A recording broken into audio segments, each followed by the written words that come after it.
Now the Criss is doing the greatest hits, I hear. They got Eric Carter. Oh, no. I say to myself, son of a bitch, you know, like, here's a bunch of fans, so I did anything before without these guys, without Will. And this all doesn't happen, it doesn't exist. And to see, you know, you get a call, and which they did call me, hey, we're putting something on the greatest hits. That usually is the band's last album, they're on their way out anyway. I think Paul's going to start his own band, so we can get the Criss shit out of the way immediately. Gene's going to be a record company, which that's exactly where it belongs. They struggling with that song. And I like it. We were the closest friends with them. And so, if we were crazy, it was close to him. So when I left, he said he didn't want to be around because it was no more fun. I don't know. I do miss them at times, but they did call me and say they wanted to put it on the record. I said, oh, that's cool. I know the kids will buy it. And a lot of the kids that never saw kids will pick it up and get a chance to. And so now I hear somebody calls me from Sweden. Some Swedish guy, and he's crying on the phone going, they're recording your song in that street. And I said, those sons of bitches, man. And I think they're around by his record. They're going to have Eric car. I feel so sorry for that guy. And then he had to sit in on my, not only he had to take my place and carry me a bit, and I'm comfortable because I like Eric a lot.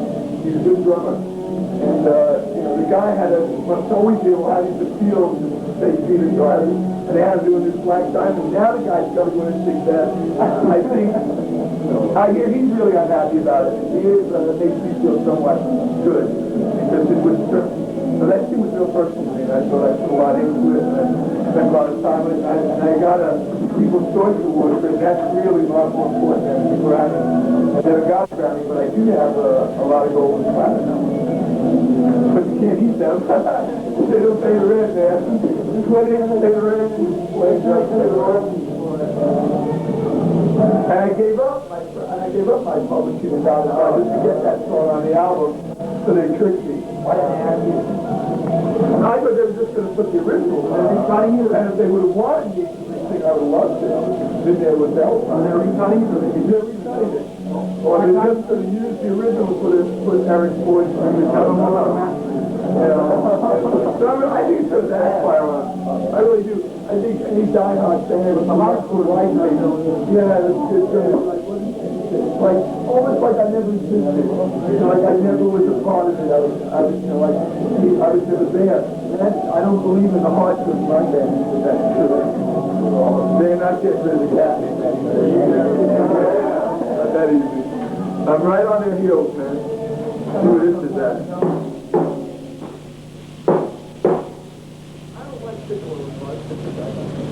No, they're not bad, these things, for certain music, like more for recording, I find, like for jazz or something. I used to think, again, these things are the greatest chrome, and this is what chromes are like dynamite. But now I'm back into wood. I've been into wood for a while. That's why it sounds like this.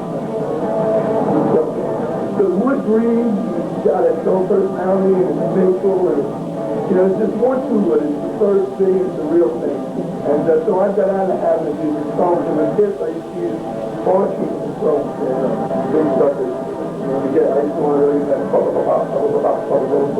the metal stuff. It was pretty cool, but I'm back to wood, and I'm glad. I like wood better.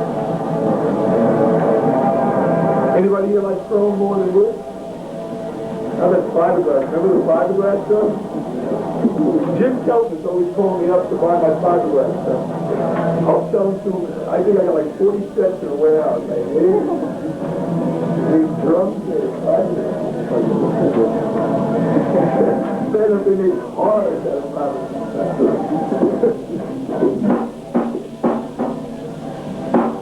So I start with one lug, and I try to work my way around that circle. That close I get. Yeah, right now I'm just trying to get this band together. And like I say, Capital Records is still interested in a little bit. And we got some great writers. So, I don't want my own band. I don't want the responsibility or the pain. I just want to go out and play and meet people and enjoy myself and have the best time that God gives me and stay basically straight and just do what I like doing. That's the main possibility. I wish I did. I still write. and I still sing. You were told I was stand anymore? No, man, but Ed Sanders told me a few months ago he was so high that I just said, you know, well, that's trouble. And so if I go back to the Apple and I get involved with him, and I could get in trouble and I don't do drugs no more. I really don't. I do like drinking beer, though. But basically, I don't do narcotics. I'm really against me. You really can't place it on narcotics. I tried. No one tried any harder than I tried. You know, I can say that now because I wrote a book, and in the book it tells you all the juicy, insane stories. You've been waiting. And so am I. My publishers are breaking down the science of the damn scholarship. That we just sent it off now to maybe 25 publishing companies. So we're kind of sitting around, and they're going, well, we don't know if it'll sell. He's not in the band anymore, that type of shit. But there's some great stories in there. And I think you guys, as drummers, would just love it. You know, I really tried to be Keith Moon once in my life. I just thought he was the ultimate groove record. So I tried to really do. I don't think I did, but he's still a great drummer. Great guy. And you got me John Bottom, God bless him. I thought he was one of the greatest drummers ever lived on the planet. You know, and I liked Ginger Baker. I thought he was another great. He's a drummer I would listen to. You know, but yet I still would listen to jazz a lot. Like Max Rhodes, Joe Morello, and guys like that I really dug. I think I'll listen to Shaughnessy.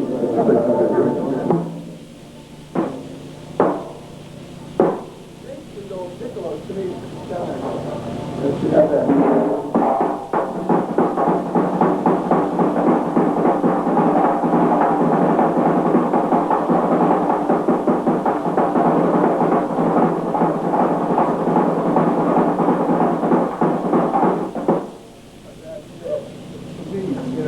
I like Piccolo that because it's a small drum.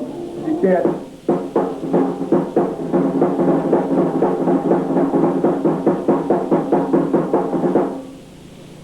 I like that much better than that. That's funny. It's like, what candy do you like better? Here they are to the tune.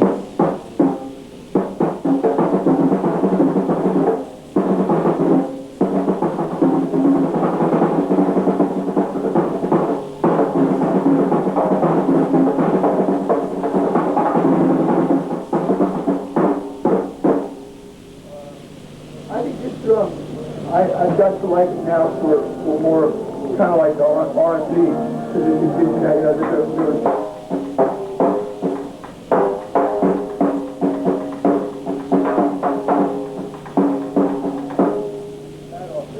For the rock, you get it.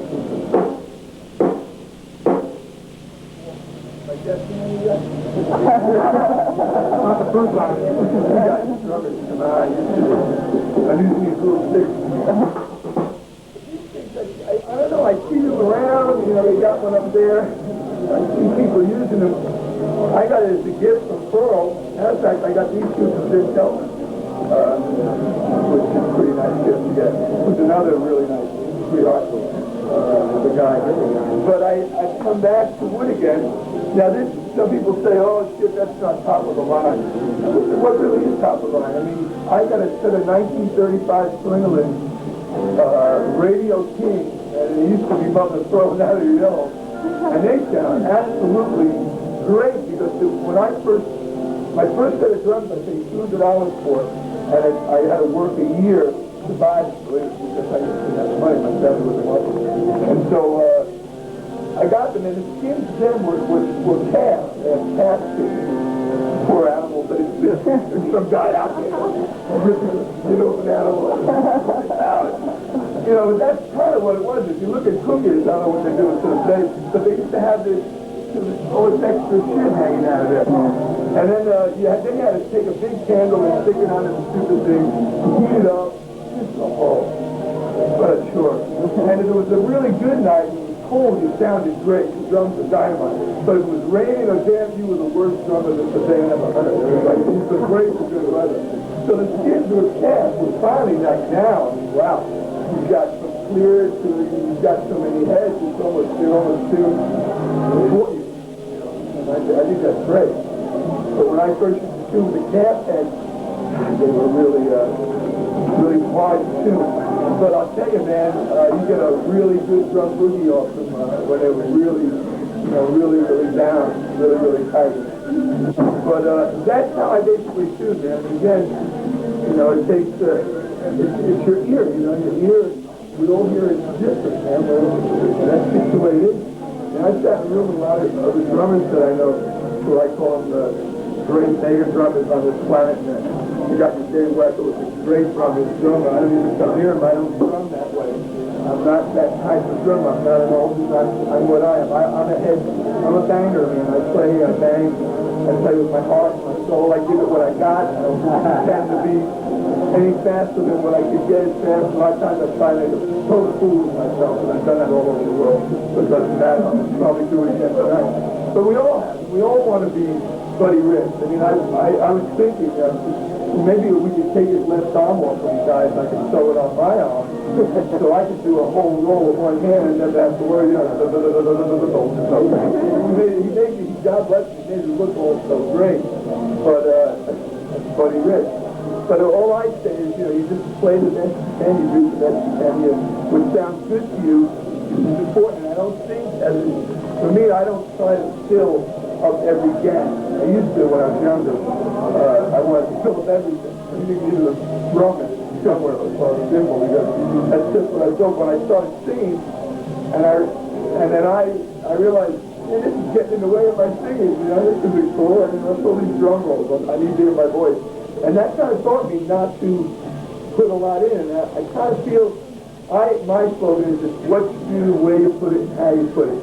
And that's the secret of it all, to me, of a good drummer. I like Charlie Watts. I thought Charlie Watts was a great drummer. So Charlie, he'd sit back and he'd look very happy about life. But, he did something jazz class. You think of the Rolling Stones, they had some great rock and roll songs, One Stuck Woman. So if you think about Charlie Watts, it's a lot better than people put him, I know a lot of drummers, I call them young guns. Just think he's shit. You got news for that, he's lasting all the way to the bank. I like to pick on younger, I call them young guns, because a lot of them are just fast and big, but no brain. That's real important, and you gotta have heart. You gotta work as a unit. You gotta be a band. You gotta be one. You're not, he's not the star. He's not better than him. We're all together. We're all, whatever we all travel together. We all do the same chicks. I'm married. And I'll tell you, today with age, when you go on one of your guys go on, it's real scary out there. I don't know. I mean, you younger guys going out on the road, I'd bring a lot of raincoats. I really would. I don't claim to be Gene Simmons. I didn't screw 2001. I don't want to be left on this planet saying, well, he screwed 2,000 girls. I want to be left here saying, well, he sure did a good solo on that album. I want to be here left as a musician. I don't want to be a fan. Or a whore. He's on my shit list, God, you give me. But, I don't think that has anything to do with rock and roll. I mean, it's okay, hey, you need a lot of girls, but you're not up there with a girl. You're up there alone. You got your axe in your hand. You're playing. And that's what's set. So I find that the older you're getting, the stupider. And if he was here, I would tell him I should say, boy, I'm a tough kid for the streets. I don't take shit from him. I bounced a lot of drumsticks off those guys' heads. When you play it, and I'd be really back out of it. And I get when we all get this. In front of everyone. You start the cold fucking school. Now the whole place knows you're speeding up and we're just flush. Yeah, it's embarrassing. Isn't it? I mean, does it feel good? I don't feel terrible to me. So I think you're really good at it.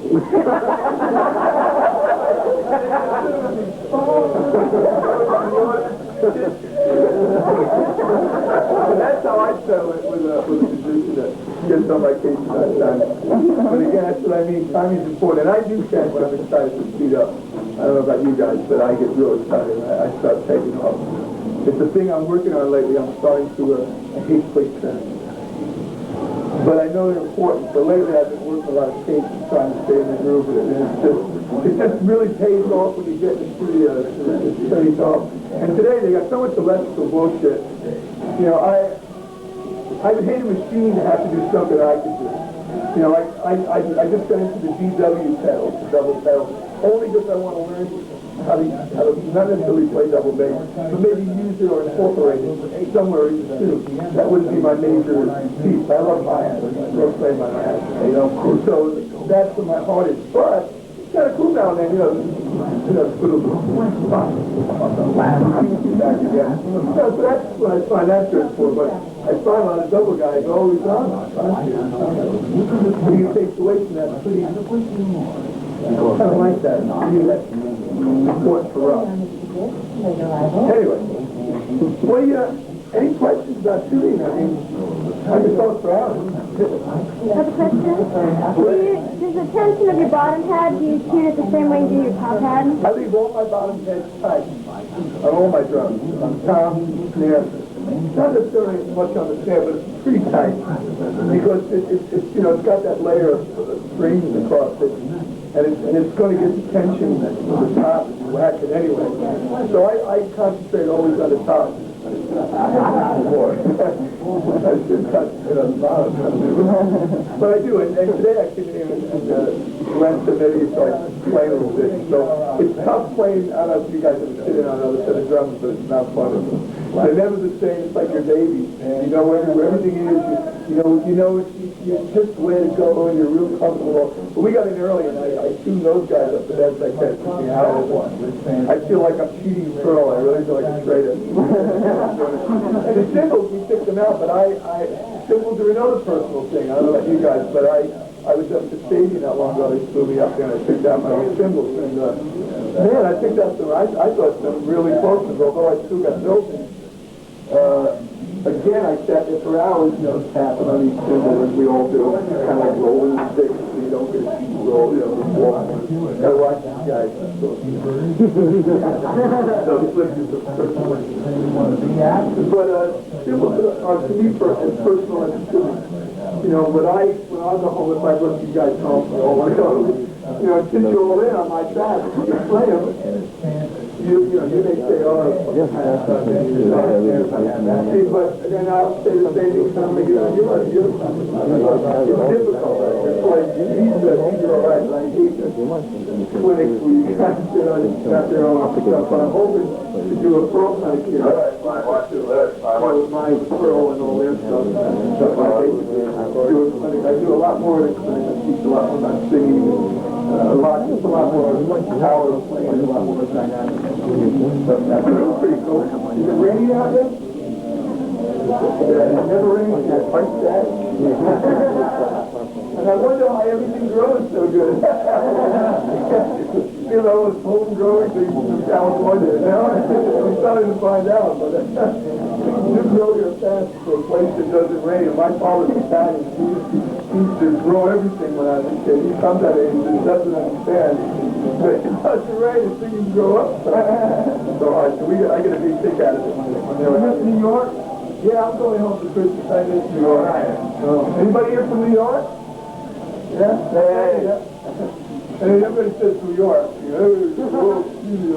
But Carmine teaches another buddy of mine. He's from, we grew up in the same type of neighborhood at the same time, same era. And so I'm with him, I feel good because we can talk about places that we know that you guys don't know about New York City. That, we get in trouble, places we go to get in trouble. And there's no pizza here. The first time I came here, back in '72, we ordered pizza. There was fucking pineapple on it.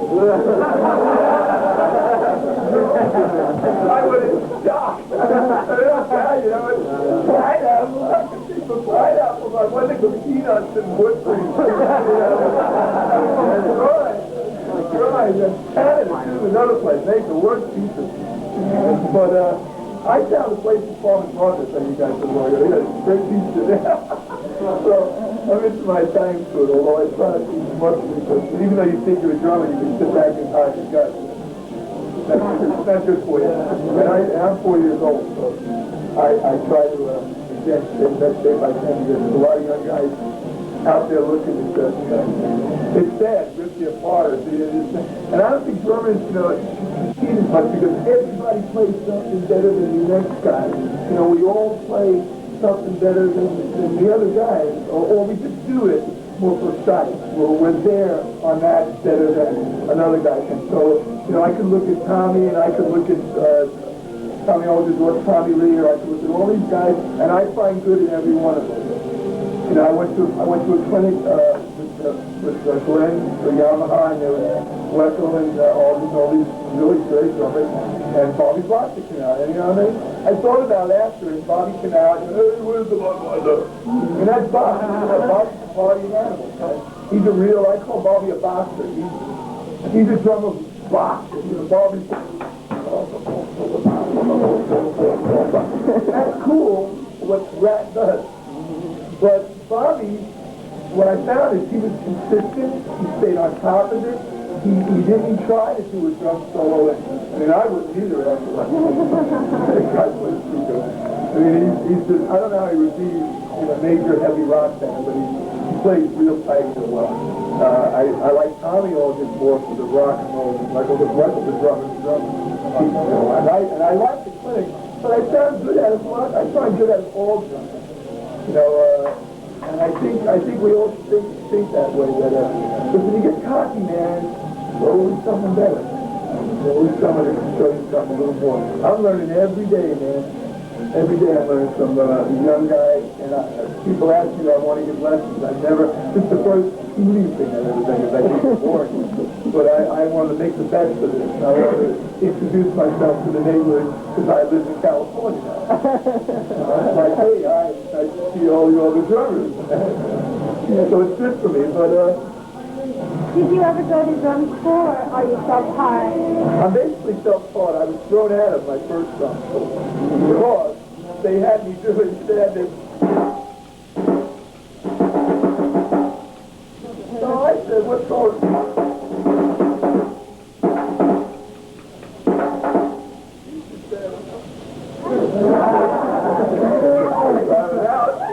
Out of drum class. And then I got real lucky. I used to go to this club when Gene Krupa played in his later years. He was sicko.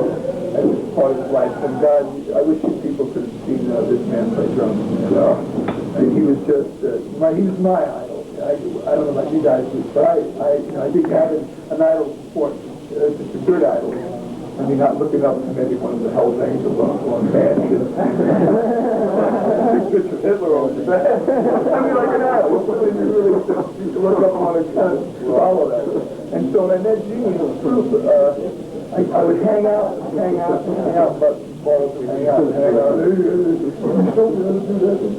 After a while, it's like, Dad, come here. For Christ's sake, pain in the ass. And then he got to like me because he really saw I meant it. It was in my, I really wanted to learn. I really wanted to be a drummer. I wanted to be a drummer from the age of 6. I always wanted to be one. I never wanted to be a doctor or a cop, especially not a cop. I never wanted to be anything but a drummer. That's all I ever wanted to be. And that's what I am. And God knows I'm not one of the best drummers on this planet, but I try hard to be at least a good drummer. And so when I got to Krupa, and after a while he got to like me, and then I got to the band, and we got to open for his band at night. Then I was in my glory, like he couldn't get rid of me. I was always in his room. I was a groupie. That's what I was. And I'm glad I was, because I do a pretty good, still I do a good drum boogie, and I still like the music. I got to take lessons then eventually from Jim Chapin, who is Harry Chapin's dad. Nobody knows that, but this guy is one of the best, greatest old big bands, like with Doc Severs, and he has out, now they're making albums like they have out albums about how to drum. He was doing that back in the 40s, 50s. This guy was way ahead of his time. And all his sons and all the kids play instruments, and God, we loved Harry. We lost him, and that was my best. We lost him. It was real sad, but I studied with Jim, and all Jim kept wanting to do is to teach me how to read. Now, I read, but I read real sloppy. I don't really find as much reading in rock and roll.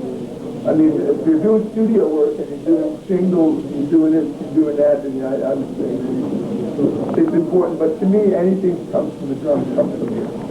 And that's, so yeah, I guess some kind of stuff. But although I did the lessons she gave me were lessons, you know, was 1 year and 2 years, 1 year and 2 years, and the paradiddles and the double strokes and all that stuff. And so he got me hooked and sinker to the syncopation and the separation, so that helped. But yeah, I took some lessons. Yeah, I think it's good for everyone. I don't think, you know, it can't hurt you.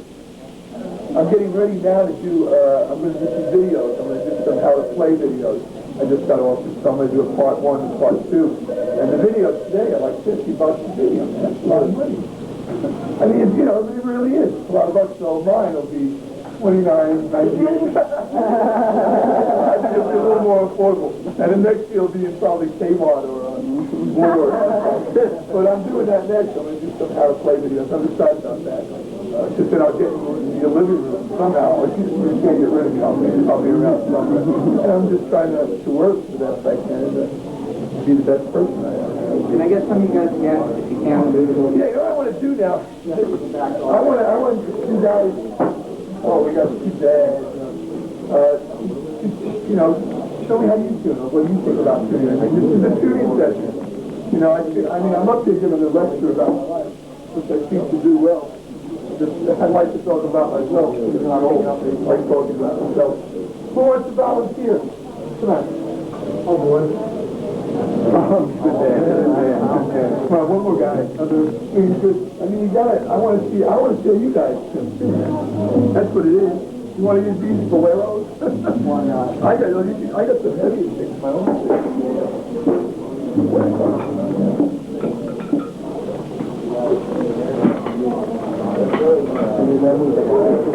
A little more rock and roll.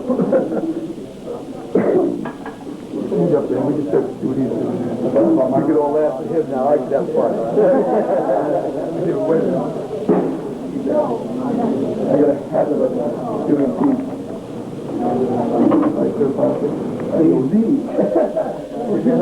I mean, have you ever like tried a different head on the bottom? No, no, I haven't. I don't. Like I said, I don't want to really familiar. I don't care about the bottom. It doesn't really concern me. Maybe it should. Like, are you hydraulic head on the bottom? Or what? Hydraulic head on the bottom. You know what? They're gonna endorse me. I just found out from Pearl. They told me that I'm gonna start getting endorsed by every time that you know me. Cool, man. Now, you got a deal, man. You got a deal. But you know, everybody out here is putting everything down or whatever just got out. And yet I get feedback they're great heads. You know, they're done by computer. They're great heads for the right drummer, you know. Well, and also I'm not paying. And you know, I mean, what drummers do is we break out sticks in our heads. That's what your drums will never go. They'll last forever for recording. You know, but for heads, for me, I go through heads and sticks a lot. Do you break a lot of cymbals? Never. Not many, no, man. And I've had some cymbals that I've had with me since almost 30 years. I mean, I've had. My husband plays Pisces, and he's broken like 6 cymbals. Well, see, because he plays Pisces.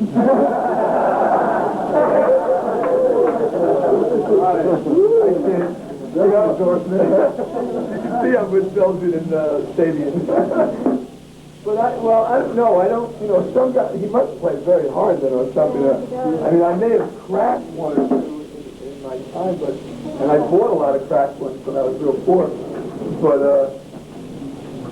I don't know. I don't break, I'll break a head quicker than I'll break a cymbal.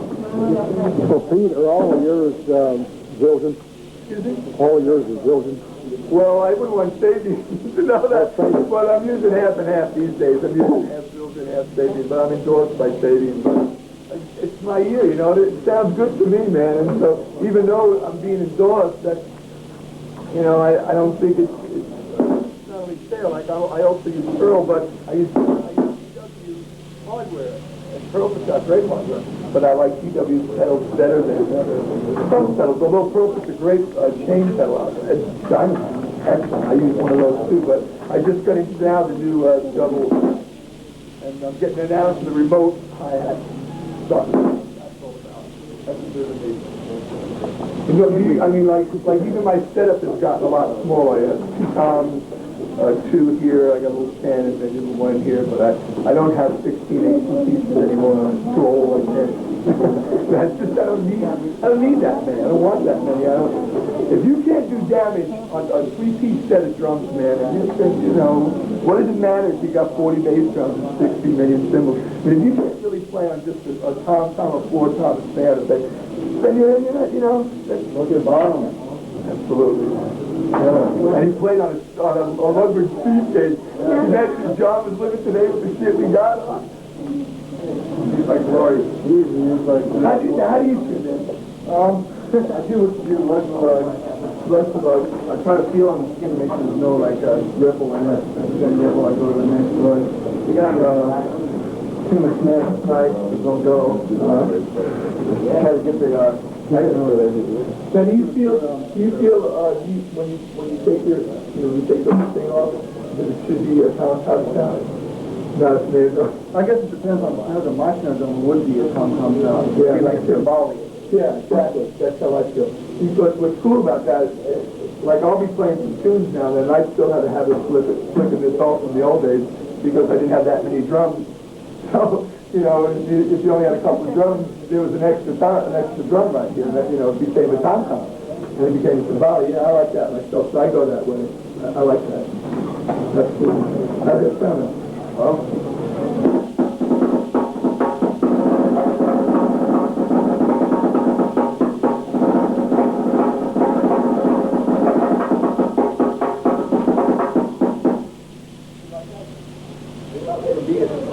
I get a lot of reaction. You like it tight like that? I love reaction. Well, bang that one. I mean, here.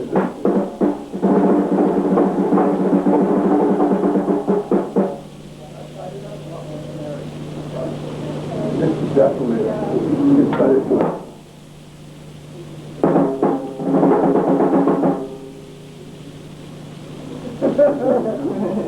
I could go to, I've had sex with this stuff.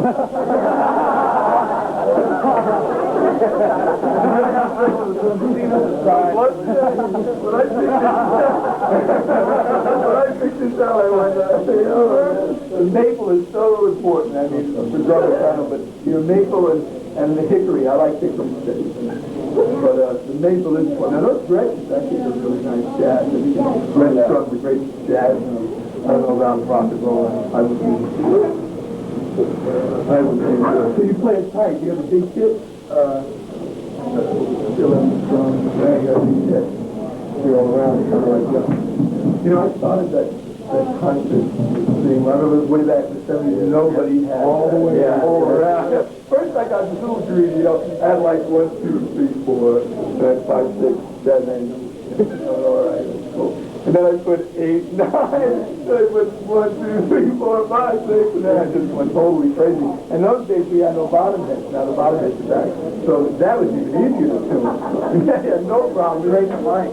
Yeah, they were. Matter of fact, my board name for love it because I mic, which is another important thing. I mic from underneath.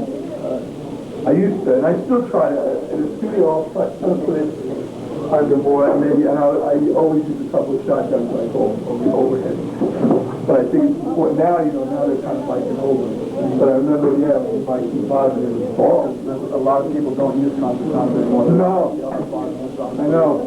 Including me. Microphone's bottom, you get a lot of overring. Yeah, absolutely. Including me. I'm using it now because it's just not, the sound today is just not called for that big open sound that we used to have in the 70s.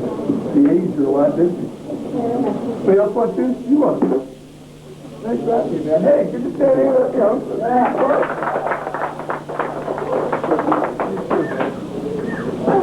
Your turn. Not bad.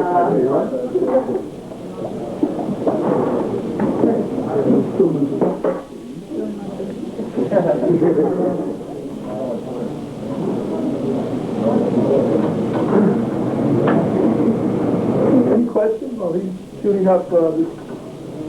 Was that you that started that roundhouse thing? Wait, what do you do with this camera? Are you going to sell us bootleggers? Strictly home use. I've got a kid that has been a fan of yours. I did a jam session with Ace Frehley, and you know that tape has been all over the world already. With the one tune we did, and I mean that. Don't take that rule. Where is it? I did one tune with the guy, and I found out it's been bootlegs everywhere. That's the world for real. Yeah, exactly. Yeah. See?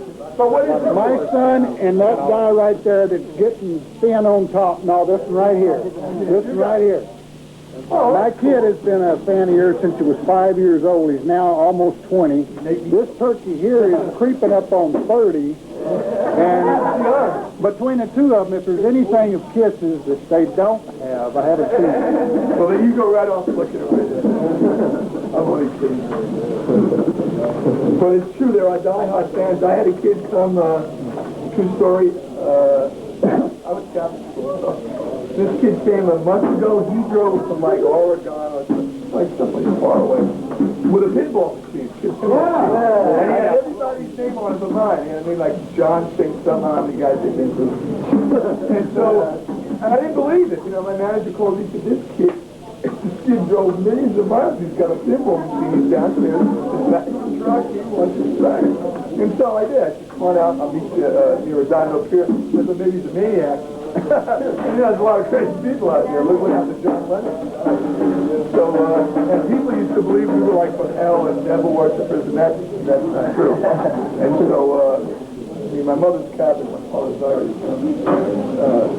My father's Italian, and my mother's Irish. So that's a bunch of crazy. But anyway, I signed this kid's machine. This kid almost took a heart attack. And he was like, I never saw somebody so happy about something that made me feel absolutely great. It was like, as good as I felt playing in Anaheim Stadium or doing everything, I felt so good that I did something for somebody. A simple thing was just, you know, put your name in it. Well, don't sign my kid's hand because he'll never wash him again. But there are places I do like to sign on.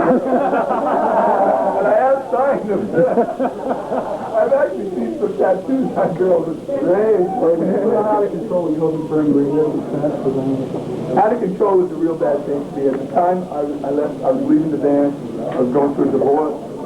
I had a bad drug problem. And I went in to do the album, and I shouldn't have went in to do it because it came out bad, I think. You know, well, if I could do it now, we all say this, I would have done it then. I would have done it totally different. I wouldn't have had the band running a lot of things. It would have been a little more rock and roll. Like, I think my Let Me Rock You album, which never got released in America, it only got released in Europe, is a really great album. I liked it. It was fun. We had great guys on the album. I got back with Vinnie Ponte, who I love, and it was just a good album. I think I did a good version of John Lennon and Joe. There was some good rock and roll on it that I liked. And Yeah, but the darker stuff, the sadder stuff, the emotions are so... yeah, I still like writing love songs. I love love songs. I don't think there's nothing wrong. vocal on I Can't Stop the Rain is Cross. Thank you. Thank you. Yeah, that's one of my wife's favorites. But I'm doing an interview on Monday for a bunch of like 2,000 stations at like a 3-hour thing. They're going to play all my music from all my albums. And one of the stations is KN. About time. So I'm excited about Every that. time that we hear you talk on the radio and you do interviews, it's always that's this and that's that. And I'm like just sitting in my room going, yeah, well, what about all the other stuff? Exactly. Thank you. Yeah, because I did write a lot of other music and no one doesn't know about it. No one hears it. Better than this. I don't think that's I do too. the pinnacle. I don't either. It was just one of my better love songs I've written. But I've written some hot. When you must get impressed putting all that emotion, I mean, you can hear the emotion, and I mean, there was a lot of rough times during the first solo record. Yeah, there was. But I mean, don't you think that attributed to the way that album comes across? Well, yeah, man. I mean, if you don't, no pain, no gain. Isn't that the truth? I mean, come on. You practice for hours. You're sitting in a room by yourself. Nobody in the room. There's no fucking one there. Cymbal crash and your drums banging. You know, and so you're in there alone. You're there an hour, 2 hours playing power, whatever you're doing. That's hard work. It really is hard. And you come out, and to me, that's dues. And you keep paying and then you almost get in the band. Well, we get in the band, and it doesn't happen. It falls through. It only makes you better and stronger, and it gives you more of the blues, and you become a better musician. I know that sounds crazy. I hate the blues. I've had a very bad day last week, and things have not been on the total up and up for me, but I've been through so much, and I think when you get my book and you read it, you'll say, shit, how's that guy living? We don't spoken to that guy. The guy should be dead. I just hope that sooner or later we get the recognition of the songwriter and the singer. Well, thank you very much. I mean, I don't think... Thank you. very nice stuff. I mean, you know, to me, I mean, when I listen to you, I get a lot of, he's done a lot for me in my life. So, I mean, Oh, you sing too? Right. And you drum? Right. Well, I don't drum. I'm not a drummer. Oh, you're a bass player, guitar player. No. Guitar player, okay. I do write them. So thank you for appreciating my stuff. I mean, don't drumming, we don't hear this. I mean, is that as important to you as your drumming? I mean, you're talking about My drumming. drumming is more important to me. To me, when I think of Peter Criss, I think of a songwriter and a singer. See, I'm losing my voice. It's like one of those kids that like.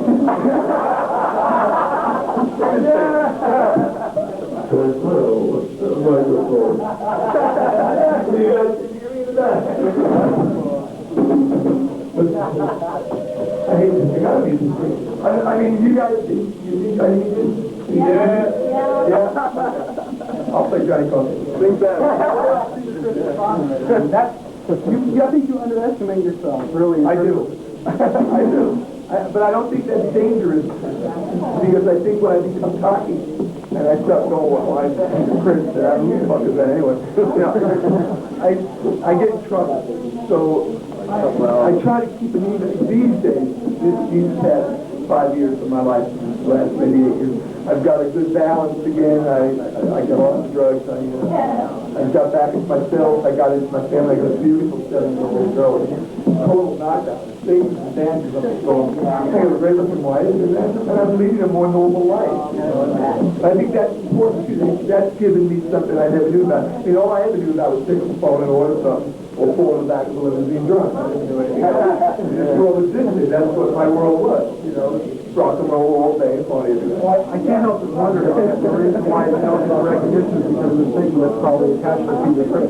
Probably. I mean, when people think of Peter Criss on the outside, they don't think songwriter, they think drummer. I'll tell you though, when I got my People's Choice Award, I felt like a songwriter because I also got that year ASCAP awarded me Songwriter of the Year. So I was, yeah, you know, it's such a great song, but I mean, I didn't get any recognition. No, I think the band, and that's another reason why I left them. It's got to be, you know, Paul and Gene, and he wrote everything, and I was a drummer. I was just a songwriter. So, and then after that recognition, was like, shit, we're definitely not going to let this guy get any more stuff. So they started limiting me down to one song, you know, 2 songs, said no songs, and now it's bullshit. Has anybody here ever seen the original band? Anybody here? You guys know the sacrifice to the new band. I used to get a chance to walk down and be a sex system. To me, I was like, whoa, it didn't be Mark. I get out and get the chance to sit on his stool, so Rose got all his girls by, show me a little boogie. And I said, well, this is what I always start with. And the bass players are up here all that. Look what's going on here. So I used to cherish that moment. It's great for me to come out and sing. But it seemed that I was getting so popular, and we had so many bad people hanging around us, telling us how great each kind of one was. And, you know, the ego starts, and then all the other shit starts, and then you're not a band anymore. I remember right after you put your talking about doing coalition, you said you were thinking about doing some Vegas dates, and I believe, as far as I remember, in Nashville. Yeah, I did. And you did some stuff down there, but I mean, as far as a hardcore band, I remember how that's like, Palomino to me was the greatest damn thing either. Oh, that was a horror. That was a nightmare. You know what you're about the band. That's why they got so pissed off. That's why everybody was going like this. My Jane was a real big great little act on it. I had a great year for the drum. But I told her, I said, hey, look at me, you're up there in front, people say to see you, you got to give them everything. When you're not above the audience, you're not better than them. They're looking to see you up there. What do you think? And she came from very well down and she had this attitude of like, say, well, shit, that's why they never got away. And so she would come out like, oh, here I am. And then people would say, instead of saying, yeah, give me, you know, yeah, she would hate it. And then they started their bullshit. I remember, but I can't believe I know. Well, and that was only a little taste of it, but Even to hardcore Kiss fans, it almost means more to go to the Palomino and thank you. singing his solo songs up close than it does to go to the arena and see the band. Well, it was kind of a blessing too, because I got this, by doing that, I got this operation. I mean, that turned out for the better. I'm sorry, man. You're not gonna let me hear it? No, I play almost, I play every time. You hear it. You can whack it. Come on. How do you do it? Okay, what's that?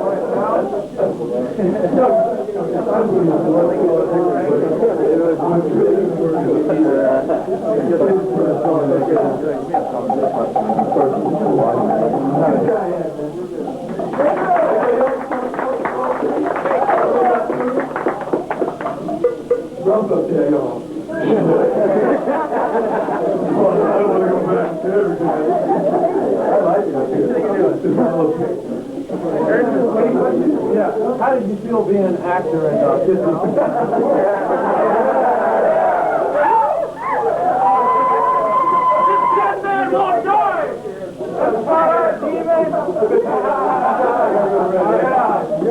I don't even remember doing I was so trouble.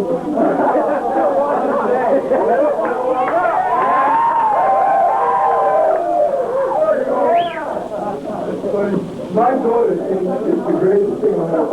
She's really believing that I can do those things. So, hey, Dad, what's the flying She wrote down an antibiotic fire against the mind. I shouldn't give up. Exactly. And I'm not getting paid for it anymore, so I don't know. But when we did it, I thought, please go to, someone say that my day. But it wasn't, man. We were there at 6 in the morning, and we were in makeup, and I mean tons and tons and tons of makeup all day and day. And if I had to sleep, I had to sleep with my head back, because I couldn't move it. Incredible over there, thousands of years. And then they come in and say, okay, 5 minutes. 5 hours later, an angel would come into my trailer. That was the angel. I could have read it. And you come in and we start drinking beer, and we start drinking beer, and we start doing other things, and then they come in again, and it's too late again to go back out. So that's what we took a long time. We hated it. We just wanted to play. The best part about it was when Magic Mountain was closing all the rides and nothing. We would ride everything. Yeah. During the playing, like 3 o'clock one morning, you had to leave and go. I was fed up.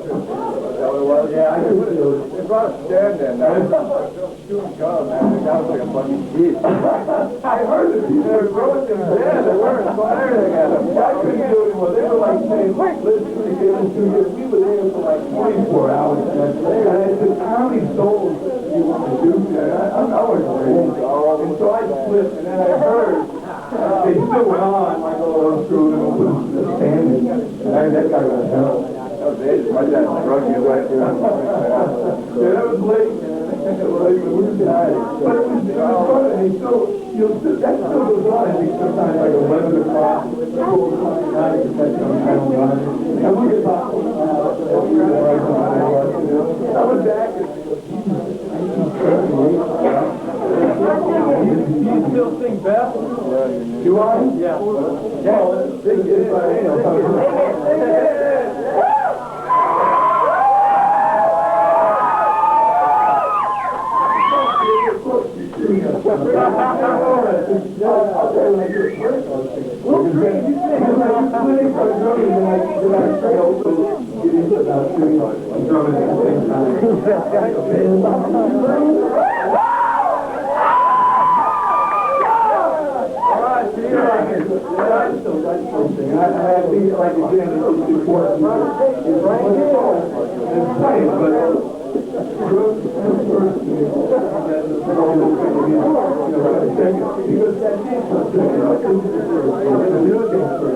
And so, I try to, I'm blessed. I feel I'm blessed by you. I feel Sorry about it, it's great, but they can't, they don't write, but it's great. It's a great song. I don't know, I grew up where I grew up. Because when I grew up, as I was getting older, they said, oh, I don't mean to haul in, I was singing, well, that's the only time the music had to get nearer, and so I was, and I had like a beat up Army Andrews with her brushes. Anybody has brushes? Nobody has uses brushes. Everybody uses brushes. Use brushes. Oh, you're down. Nobody really uses brushes anymore. It's sad, just change it. You guys go to the dance convention? Yeah. They go to the dance. It's great, right? It's a great place to go.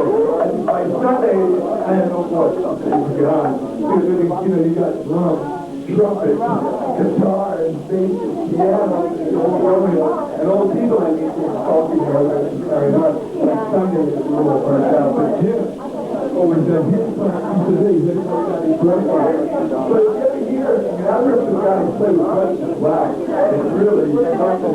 See, like Buddy Rich. Buddy plays. A wild and free for Is it true that somebody was based on Weinstein on that? No. I went somewhere where he was based on. Yeah, someone replaced me on Unmasked. I didn't play on Unmasked. I thought he was playing Anton Stickler. He was great. It's all based on Save Your Love on John. Probably, Anton, he's got a good job now. I know Anton real well. He doesn't like to travel anymore. He's got a steady job. He's on his letter. He's playing every night. I know Paul Schaefer real well. He charged me a lot of money to use him on my first album. Like anytime I played, only people at the time they were doing harmonics when I was doing Out of Control. And I was leading the band, and our band was shooting through blues. Matter of fact, I just settled with kids last year. Did you get the money that I needed? No, I didn't get any. I think I'm a Rolls Royce out there instead of a rocket. I mean, I'm not, things aren't tough, thank God. I'm comfortable with that, but it was sad that this last 8 years of my life, it was sad that we had to fight one another in a courtroom with lawyers.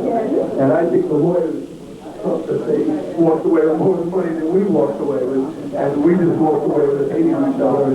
But that's the way it makes you hate each other. And I was also getting a divorce. And again, I had a cocaine problem, which I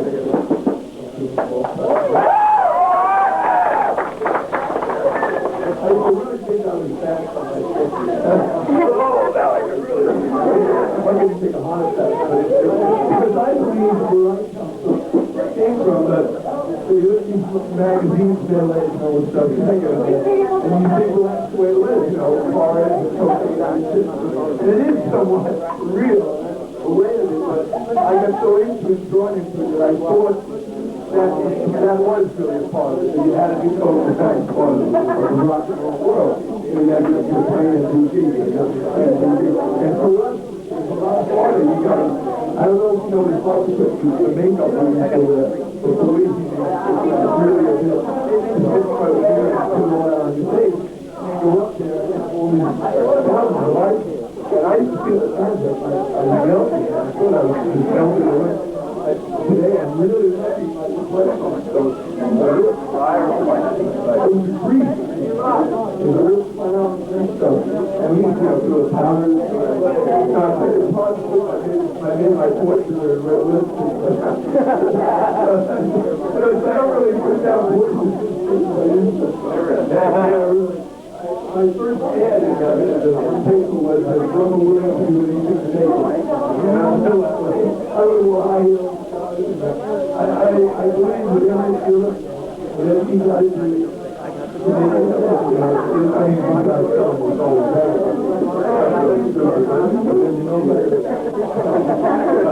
got to stay